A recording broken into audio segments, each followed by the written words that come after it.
सबसे उत्तम माना जाता है, ठीक है। तो हमें सवेरे उठते ही सबसे पहला काम, आपको पता है मम्मा का मंत्र है ये, और मम्मा की सबसे बड़ी विशेषता पता क्या थी? विशेषता तो बहुत सारी थी, लेकिन एक सबसे मुख्य विशेषता, मम्मा कभी भी अमृत वेला मिस नहीं करती थी। अमृत वेला एक ऐसी वेला जो अमृत पीने की वेला है, इस वेला पर मम्मा कभी भी सोई नहीं रहती थी। दुनिया में भी देख लो, मुहूर्त वेला का कितना महत्व है।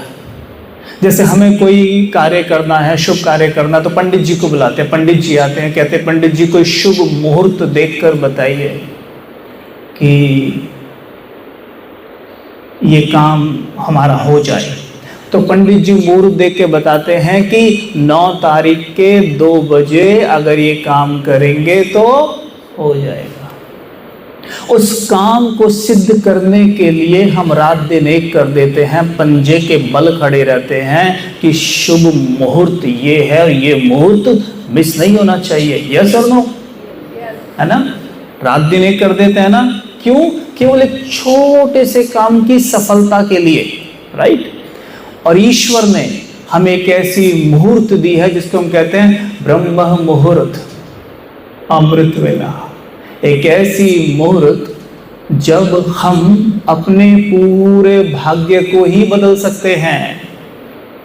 वहां तो एक छोटे से काम के लिए भाग रहे थे ना, यहाँ पूरे भाग्य को ही बदल सकते हैं, और उस समय हम सोए रहते हैं। अच्छा सच सच बताओ, हमें रोज अमृत वेला कौन कौन उठता है? हाथ उठाओ, ताली बजाओ अपने लिए जोर से एक बार। और जिन्होंने नहीं उठाया, अब वो बजाओ ताली। क्यों बजाई पता है? क्योंकि कल से उठेंगे, है ना? कौन उठेगा कल से? वो उठेगा जो जल्दी सोएगा। कौन जल्दी सो के उठ पाएगा? जो कम खा के सोएगा। समझ गए ना? रात को लेट, मम्मा की एक और विशेषता थी, वो अल्पाहारी थी, बहुत कम भोजन करते थे मम्मा। तो इसलिए ध्यान दीजिए कि रात को लेट भोजन मत कीजिए। कोशिश कर सकते हैं क्या आप ऐसा कि 6-7 बजे के बाद आप भोजन ना करें? क्या कर सकते हैं ऐसा? मुश्किल है ना? कर सकते हैं। कौन कौन कोशिश कर सकता है आज से कि 6 बजे के बाद या 7 बजे के बाद हम भोजन नहीं करेंगे? उठाओ हाथ, अभी फोटो लेंगे आपका। अच्छा, बाकी कह रहे हैं कि हमने तो पेट भर के खाना है, हम नहीं उठाएंगे यार। नहीं, बाकी तो ऐसे हाथ कर रहे हैं, हमें नहीं उठाना जी, हमने तो पेट भर के खाना है। खा लीजिए, कोई दिक्कत नहीं है। लेकिन क्या बोले माता जी? हाँ, आप सर रात 7:30? चलो ठीक है, बहुत बढ़िया, बैठ जाइए। अच्छा हाँ ठीक है, उससे पहले कर सकते हैं, आप 5 बजे कर लीजिए। आप कहेंगे अच्छा भूख तो इतनी ज़्यादा लगेगी, कैसे रुक पाएंगे? बॉडी बड़ी स्मार्ट होती है, शुरू में भूख लगेगी, भूख लगनी बंद हो जाती है फिर। लेकिन जब आप खाली पेट, ये अंडरलाइन करना सभी, जब आप खाली पेट सोने जाते हो तो आपके अंतर मन को भोजन पचाने का काम नहीं होता उस वक्त, वो आपकी पूरी बॉडी को हील करने में लगा रहता है, राइट। आपके अंतर मन में इतना बल है कि आपके सर दर्द को एक गोली ठीक नहीं कर पाती, लेकिन आप थोड़ी देर सो जाते हैं, आपका सर का दर्द गायब हो जाता है। यस और नो? आपके अंतर मन में इतनी शक्ति होती है, भगवान ने उसको इस तरीके से बनाया है कि आपके शरीर को निरोग रखना ही जैसे उसकी ड्यूटी है। और हम इतने सारे लॉ, रूल, रेगुलेशंस तोड़ते हैं भोजन में, फिर भी ठीक ठाक हैं, क्योंकि वो रात को रिपेयर कर लेता है। अगर हम रात को खाली पेट सोने जाने लग जाए ना, आप देखेंगे शरीर में से वो बीमारी भाग रही हैं जिनके लिए आपने क्या क्या किया है और कितनी गोलियां खाई हैं। यकीन मानिए आप मेरा, ये मेरा अपना प्रैक्टिकल अनुभव है। आपका मोटापा भाग जाएगा, डाइजेशन सिस्टम आपका जो प्रॉब्लम था वो खत्म हो जाएगा, गैस की प्रॉब्लम खत्म हो जाएगी, सर दर्द जो रहता है, माइग्रेन रहता है वो खत्म हो जाएगा, कुछ को डिप्रेशन है, स्ट्रेस है वो खत्म हो जाएगा। और सबसे महत्वपूर्ण, हम अमृत वेला सोई नहीं रहेंगे। आपको अमृत वेला कभी भी ऐसा महसूस नहीं होगा कि आप, ये होता है ना बार बार, ये नहीं होगा। और इसके बावजूद भी अगर आपको ऐसा हो तो सिर्फ 10 मिनट उठते ही अनुलोम विलोम प्राणायाम कर लेना, मस्तिष्क को पर्याप्त ऑक्सीजन दे देना, आपको नींद नहीं आएगी। अमृत वेला नींद आती है ना, आती है ना, नींद नहीं आएगी। और जब नींद नहीं आएगी तो ही आप अमृत वेले का सही लाभ ले पाओगे। आप खुद बताओ, जिस दिन आपका अमृत वेला अच्छा होता है उस दिन आपका पूरा दिन कैसा जाता है ना? उस दिन ऐसा लगता है ना, आज तो जन्नत में है बिल्कुल, है ना? आज तो इतनी पावर फील होती है कि हम जो चाहे कर सकते हैं, ये सब है ना? विघ्न जैसे कि आते तो हैं, ठहर नहीं पाते, माया आपके ऊपर अटैक नहीं कर पाती है ना? है ना? लेकिन अमृत वेला अच्छा हो कैसे, उसकी तैयारी क्या है? अमृत वेला सिर्फ ऐसे ठीक नहीं हो जाएगा, हम दिन भर रात भर खा रहे हैं, कुछ भी देख रहे हैं, या फिर सवेरे जबरदस्ती उठ रहे हैं, कुछ भी क्रिएटिव थॉट्स आएंगे ही नहीं। तो अमृत वेले की सही तैयारी होती है रात को जब हम सोने जाते हैं। समझ में आ रहा है? समझ में आ रहा है सबको, है ना? तो जब रात को सोने जाते हो, एक तो 9 बजे आप 9 साढ़े 9 बजे बेड पे पहुंच जाइए और मोबाइल को दूर कर दीजिए। हमें कौन कौन रात को सोने से पहले मोबाइल देखता है? ईमानदारी से हाथ उठाओ। देखो होता क्या है, मैं आपको बता देता हूँ, ये साइंस को समझ लीजिए। मोबाइल की जो स्क्रीन है ना, उससे वाइट रेस निकलती है और मस्तिष्क आंखों के माध्यम से मस्तिष्क के पास जाती है, और मस्तिष्क को ये सिग्नल मिलता है कि अभी सूर्य निकला हुआ है, अभी रात नहीं हुई है, अभी सूर्य निकला हुआ है। इसलिए एक हार्मोन होता है नींद का, जिसको कहते हैं मेलाटोनिन, वो रिलीज नहीं हो पाता, जिसके कारण हमें नींद गहरी आएगी ही नहीं। और मेलाटोनिन के रिलीज होने का सबसे बेस्ट टाइम होता है 10 बजे से। 10 बजे से उठना शुरू हो जाता है और 2 बजे तक अपने पीक पे रहता है। यानी इस समय तक आप गहरी नींद का आनंद लेते हो। आपकी बॉडी में कोई बीमारी है, रोग दुविधा, बीमारी, समस्या, सब खत्म कर देता है आपका अवचेतन मन। अवचेतन मन में इतनी शक्ति है, आप सोचो, अगर आपकी अंगुली में अभी कट लग जाए तो 2-4 सेकंड के बाद क्या होता है, आपका ब्लड रुक जाता है, रुकता है ना, और क्या होता है 1 घंटे बाद वो सूख जाता है।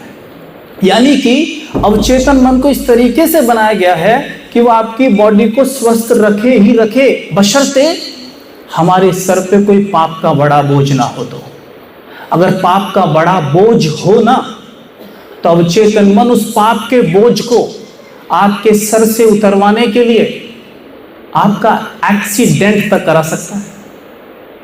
अगर आप कोई पुण्य काम नहीं कर रहे हैं, मेडिटेशन नहीं कर रहे हैं, ध्यान योग नहीं कर रहे हैं, सही मार्ग पे नहीं चल रहे हैं, तो शिव बाबा ने अवचेतन मन को कुछ इस तरीके से सेट कर रखा है कि वो आपका एक्सीडेंट तक या दुर्घटना या कोई विघ्न तक ला सकता है, ताकि हमारे सर से पाप का बोझा उतर जाए।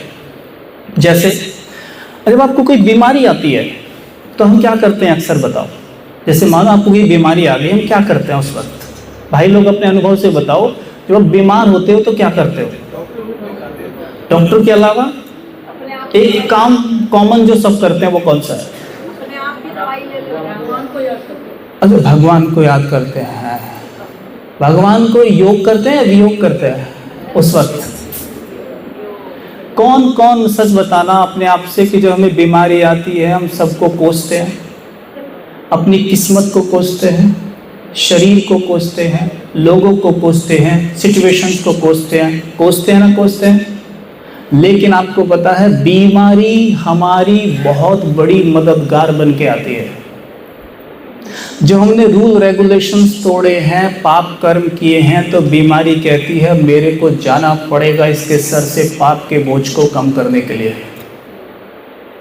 और बीमारी ये सोच के आती है कि 15 दिन मैं इसके साथ रहूंगी और इसकी इस बीमारी को इसके इस पाप के बोझ को 15 दिन में 50% कर दूंगी। जैसे वो हमारे पास आती है 15 दिन का ठेका लेकर, लेकिन हम उसे इतना कोसते हैं, सबको इतना कोसते हैं, हम इतनी नेगेटिव एनर्जी वायुमंडल में फैलाते हैं, जिसके कारण क्या होता है, बीमारी को अपना टाइम पीरियड बढ़ाना पड़ जाता है। 15 दिन के ठेके के साथ आई थी, अब उसको 30 दिन मेरे पास रहना पड़ेगा, और 30 दिन में वो उतना ही पाप मेरे सर से जला पाएगी जितना वो 15 दिन में पहले जला देती। क्यों? क्योंकि मैंने बहुत कोसा, तो कोसने से क्या हुआ, डार्क एनर्जी वायुमंडल में फैली, ग्रहों में गई, प्रकृति में गई, मेरे सब हो गए भारी। समझे? जिसको कहते ग्रह भारी हो गए, सब भारी हो गए। दिखाती है ना माता पंडित जी मेरे ग्रह भारी हैं, कुछ करें, मेरे बेटे की शादी नहीं हो रही, शादी करवाते इसकी, ग्रह भारी, नौकरी नहीं लग रही, ग्रह भारी है। लेकिन ये ग्रह भारी है कैसे? ये ग्रह भारी है कि आत्मा निरंतर जो नेगेटिव थॉट क्रिएट करती है, गलत बोलती है, गलत कर्म करती है, उसकी डार्क एनर्जी वायुमंडल में फैलती है। वायुमंडल में फैलती है मतलब प्रकृति में जाती है, और प्रकृति कहती है कि मैं कुछ तुम्हें देती नहीं हूं, मैं तो लौटाती हूं। तुम मुझे एक गेहूं का दाना दो, मैं 1000 दाने दूंगी। तुम मुझे एक भी दाना मत दो, मैं तुम्हें एक भी दाना नहीं दूंगी। समझ गए? तुम जैसा भी सोच रहे हैं, बोल रहे हैं, कर्म कर रहे हैं, ये सब प्रकृति में बीज का काम करते हैं जाके, और प्रकृति फिर इसी को कई गुना करके हमारे पास लौट आती है। Getting the point? ये बात समझ में आया? तो जब बीमारी आई, जब हमने कोसा बीमारी को खूब, तो हमने प्रकृति में काली एनर्जी के बीज बोए, और प्रकृति ने कहा ये लो, मैं तुम्हें कई गुना करके लौटा देती हूं, और वही चीज फिर और बड़ी बीमारी के रूप में हमारे जीवन में आती है। इसलिए कभी भी बीमारी को कोसना नहीं। तो क्या करें? क्या करें? थैंक यू बीमारी जी, आप आए, आपका दिल से शुक्रिया, आपके कारण हम हल्के हो रहे हैं, हमारे सर से पाप का बोझा उतर रहा है, आपका दिल से शुक्रिया। बीमारी कहेगी कितना अच्छा बच्चा है, इसको ज्यादा परेशान नहीं करूंगी। 15 दिन सोच के आई थी, चलो 5 दिन में ही चलती हूँ। बीमारी को भगाने का सबसे अच्छा तरीका है कि दिल से उसका अमृत वेला शुक्रिया करिए। आप देखकर आश्चर्य करेंगे, बीमारी भाग रही है। जिस चीज से भी परेशान हो, मतलब क्या है कि आपके सर से वो पाप का बोझा उतार रही है, और हमें करना क्या है, उसका शुक्रिया। आपके सर पे, अव्यक्त महावाक्यों में आता है, आपके सर पे 50 किलो वजन है, कोई उसे उतरवा दे या उसमें से 25 किलो कम करवा दे, तो उसे आप गाली दोगे या शुक्रिया करोगे? तो बीमारी ने पाप का बोझा कम कराया, तो क्या करना है उसको? शुक्रिया। लेकिन सबसे पहले एक काम ध्यान रखना है, रात को सोने से पहले 10 मिनट सीधे बैठ के अच्छे से योग करना है। क्या करना है? योग करना है। करेंगे सभी? सीधे तो नहीं सो जाते वैसे जाके? पहले बैठ के अच्छे से योग करो, और योग में वही थॉट्स क्रिएट करो जो अमृत वेला आपने अभ्यास करना है। ठीक है? ओके? और फिर बिस्तर पे जब लेट जाते हो, उसके बाद क्या करते हो? जब लेट गए, अब क्या करते हैं? हाँ दादा, क्या करते हैं? स्वाध्याय करते हो। और माताएं क्या करती हैं? बहुत बढ़िया। उस वक्त मन को फ्री नहीं छोड़ना, क्योंकि उस वक्त जैसे जैसे आपको नींद आती जाएगी, कॉन्शियस और सब कॉन्शियस के बीच जो प्री कॉन्शियस एक लेयर है वो खुलती है थोड़ी देर के लिए। आपको पता भी नहीं चलता रात को जब आप किस समय नींद आई थी, पता ही नहीं चलेगा। ऐसे में जब लेट गए तो अपने आप को कमेंट्री दीजिए मन ही मन में, मैं एक आत्मा हूँ। सीधे बैठो, अभी मैं देता हूँ और आप मेरे साथ साथ अपने आप को कमेंट्री देना। ऐसे लेट के, यही प्रैक्टिस पहले बैठ के कर लेना, फिर लेट के कर लेना, है ना। आराम से हल्की स्माइल चेहरे पे बना के रखें, रेगुलर, निरंतर। जब भी योग में बैठे हैं, सोने जा रहे हैं, एक स्माइल बनाएं चेहरे पर। अभी तक आई नहीं है स्माइल आपके चेहरे पे? चेहरे पे स्माइल, भीतर से मुस्कुराओ, बाहर से डुप्लीकेसी नहीं, भीतर से मुस्कुराओ। मुस्कुराते हुए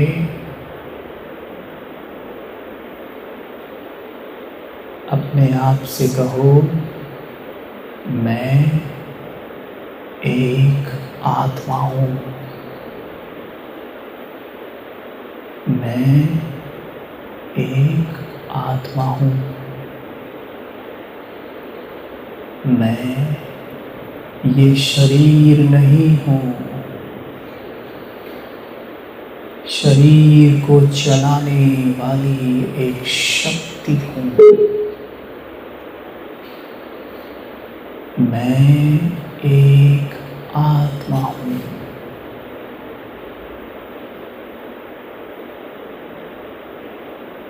शांति मेरा धर्म है,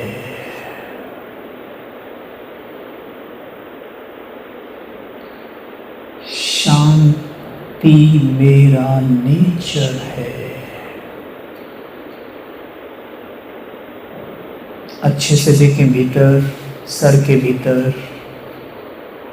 गहरी सांस लेते हुए देखें, डीप ब्रीदिंग, सीधे बैठकर, कुर्सी का सहारा नहीं, सीधे डीप ब्रीदिंग। गहरी सांस लेते हुए मस्तक के बीच में एक सितारे को देखते हुए कहें, ये मैं हूँ, ये मैं हूँ। देखें आत्मा से पवित्रता की सफेद लाइट निकलकर मेरे मस्तिष्क में जा रही है।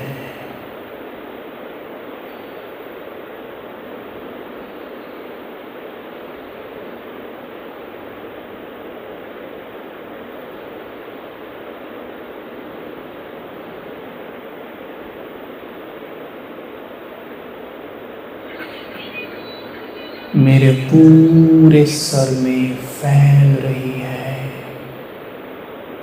अपने शरीर के सभी ऑर्गन्स को भीतर से देखने का प्रयास करें।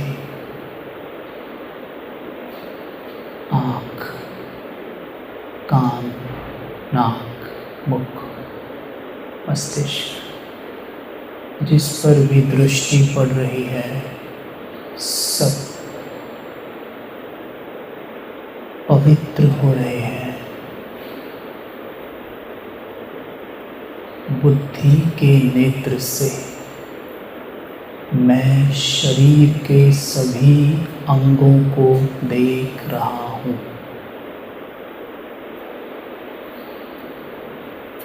मुझसे पवित्र लाइट निकलकर मेरी गर्दन से होते हुए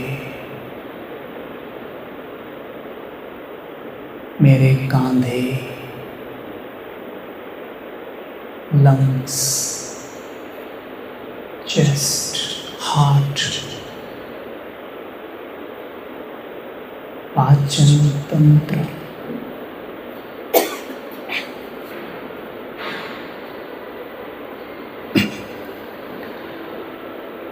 आंतें,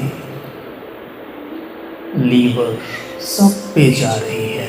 पूरे शरीर में पवित्र लाइट फैल रही है।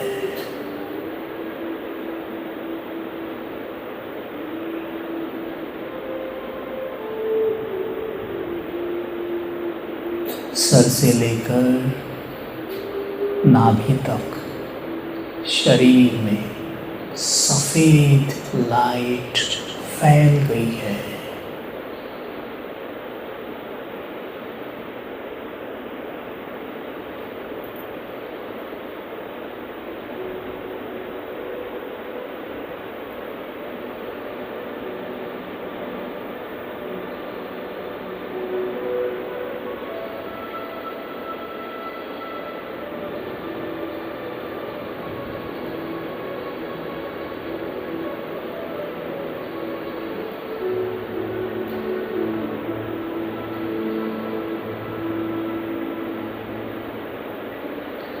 सर से पांव के अंगूठे तक पूरे शरीर में सफेद प्रकाश फैल रहा है। मेरा अंग अंग शीतल हो रहा है।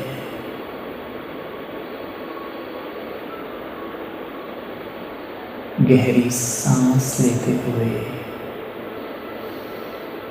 अनुभव करें, अंग अंग शीतल हो रहा है।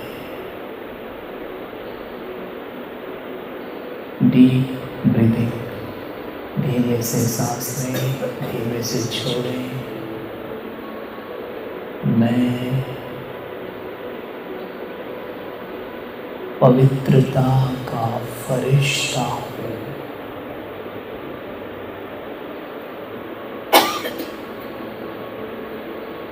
मेरे चारों तरफ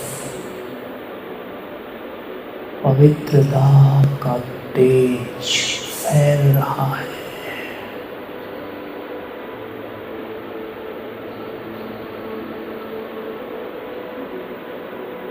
पवित्रता का प्रकाश रोम रोम से प्रस्फुटित हो रहा है।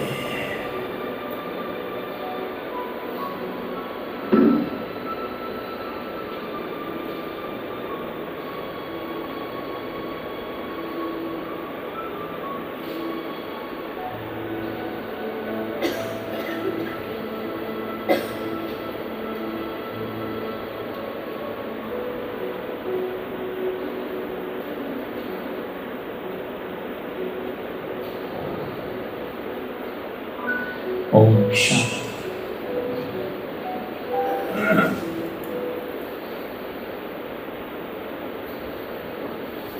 तो ये सोने से पहले सोने तक